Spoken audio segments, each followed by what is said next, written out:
Good evening, visitors. Welcome to the Australian War Memorial's Last Post ceremony. My name is Sandy Smith, and joining us today from the Australian Army is Lieutenant Colonel Matthew Wright. 2026 marks 125 years of dedicated service by the Australian Army and its predecessors.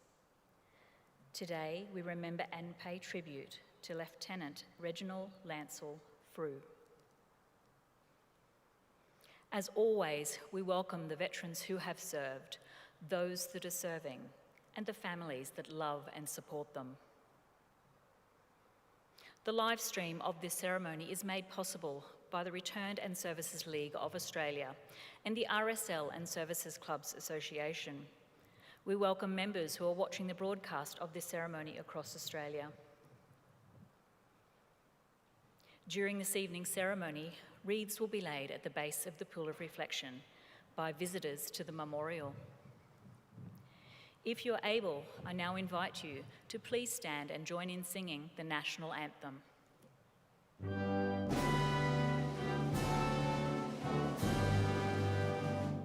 Australians, oh, let us rejoice, for we are one and free. We've golden soil and wealth for toil. Our home is God by sea.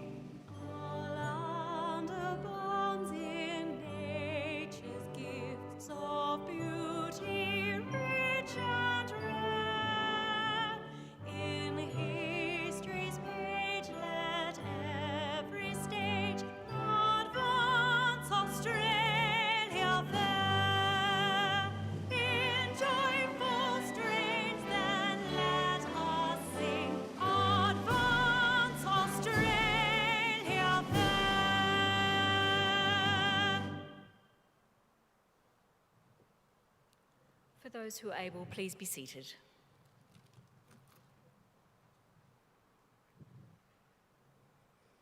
The Australian War Memorial was the vision of Charles Bean, Australia's First World War official historian. Bean landed with the Australian troops on Gallipoli and stayed with them at the front through to the end of the war. The idea of this national memorial and museum came to him at Pozières, France, in the depths of the bloody fighting of 1916. Bean's idea was that this would be a place where family and friends could mourn loved ones buried in faraway places.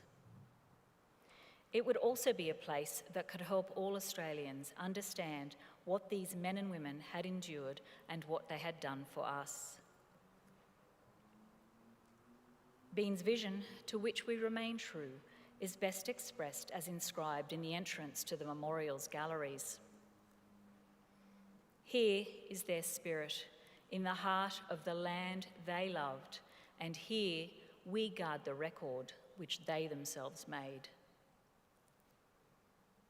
Tonight, we'll read the story behind just one of those on the Roll of Honour, which lists the names of more than 103,000 men and women who have given their lives for us in war and on operations for more than a century. But first, we present a lament, Flowers of the Forest. Wreaths or floral tributes will now be laid at the base of the Pool of Reflection.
Today, we remember and pay tribute to Lieutenant Reginald Lansell Frew. Reginald Frew was born on the 28th of August, 1892 in Mount Gambier, South Australia. Known as Lance, he was the eldest of 3 children born to prominent South Australian businessman John Frew and his English wife, Charlotte. Tragically, the youngest son, John Fullerton Frew, died in 1895, aged only 4. The Frew family remained in South Australia until the early 1900s. Following John's death in 1899 at the age of 58, Charlotte and her 2 children, Lance and Gwen, moved to the central Victorian town of Bendigo. There, Charlotte became a patron of Girton College, a private school for girls that Gwen attended. Lance boarded at Melbourne Grammar School from 1908 and played on the school's football team. After graduating, Lance moved back to South Australia to study at the Roseworthy Agricultural College. He enlisted in the Australian Imperial Force on the 30th of November 1915 in Melbourne and was assigned to the 1st reinforcements of the 23rd Howitzer Brigade in early 1916. He qualified as a 2nd Lieutenant in March 1916. After 6 months of training, 2nd Lieutenant Lance Frew left Melbourne in HMAT Medic on the 20th of May 1916, bound for England. Lance arrived in England in July 1916 and spent the next 10 months in camps in southern England, training with the 9th Field Artillery Brigade and the Australian Artillery Training Depot over the winter of 1916 to 1917.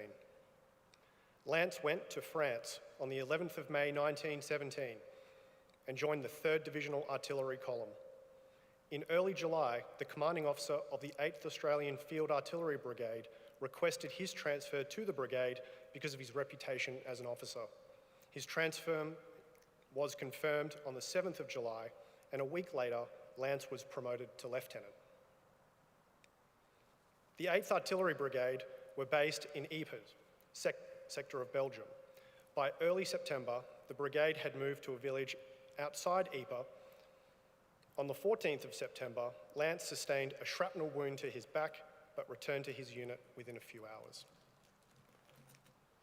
3 days later, on the 17th of September, the brigade's positions were again heavily shelled by the Germans.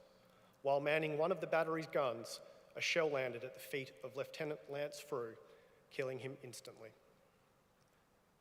He was 25 years old. Writing to his mother, Charlotte, an old school friend of Lance's who had served in the same battery, assured her, when he was posted to a battery, he was put among men who knew him for what he was worth. He was beloved by his men, respected by his brother officers, thought highly of by his seniors, and was immensely popular with all ranks. He was absolutely fearless, and at all times throughout in his duties, his loss will be felt keenly throughout the brigade. Charlotte Frew established a scholarship in Lance's memory at Melbourne Grammar School for sons of men who had served in the First World War, named the Lance Frew Scholarship.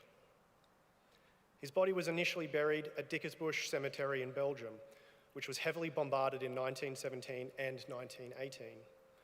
After the war, his remains were exhumed and reinterred at the Hut Cemetery in Ypres, Belgium. Lance's Commonwealth War Graves headstone displays the inscription selected by Charlotte, the beloved only son of his mother. His name is also listed on the Roll of Honour on my right, among almost 62,000 Australians who died while serving in the First World War. His photograph is displayed today beside the pool of reflection. This is but one of the many stories of sacrifice and service told here at the Australian War Memorial. We now remember Lieutenant Reginald Lansell Frew, who gave his life for us, for our freedoms, and in the hope of a better world.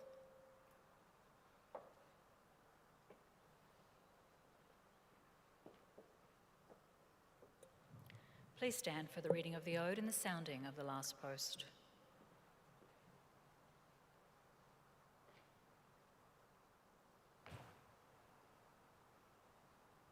They shall grow not old, as we who are left grow old. Age shall not weary them, nor the years condemn. At the going down of the sun and in the morning, we will remember them. We will remember them.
Lest we forget. Lest we forget.